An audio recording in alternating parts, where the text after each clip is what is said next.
വാണിജ്യാടിസ്ഥാനത്തിൽ തുറമുഖം പ്രവർത്തനക്ഷമമാകുന്നതിന്റെ ആദ്യപടിയായാണ് മദർഷിപ്പ് തുറമുഖത്തെത്തുന്നത്.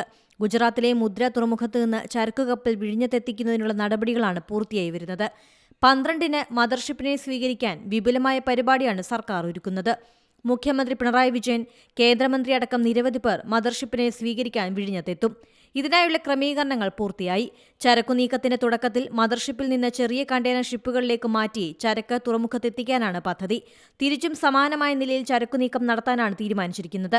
സ്വാഭാവികമായ കപ്പൽ ചാലിനോട് ഏറ്റവും അടുത്ത് കിടക്കുന്ന തുറമുഖം എന്നതാണ് വിഴിഞ്ഞത്തിന് പ്രാധാന്യം വർദ്ധിപ്പിക്കുന്നത്. ട്രയൽ വിജയകരമായാൽ ഓണത്തിന് തുറമുഖം കമ്മീഷൻ ചെയ്യുന്നത് സർക്കാർ ആലോചിക്കും. കേന്ദ്ര സംസ്ഥാന സർക്കാരുകളും അദാനി ഗ്രൂപ്പും ചേർന്നുള്ള പൊതു സ്വകാര്യ പങ്കാളിത്ത പദ്ധതിയാണ് വിഴിഞ്ഞം തുറമുഖം. ലോകത്തെ ഏറ്റവും വലിയ കപ്പലുകൾക്ക് എത്താവുന്ന സൗകര്യം വിഴിഞ്ഞത്തുണ്ട്. News desk Zee Malayalam news. പുതിയ വാർത്തകളും വിശേഷങ്ങളും ഇനി വിരൽ തുമ്പിൽ. എല്ലാ ഡിജിറ്റൽ പ്ലാറ്റ്ഫോമുകളിലും ഇപ്പോൾ സീ മലയാളം ന്യൂസ് ലഭ്യം.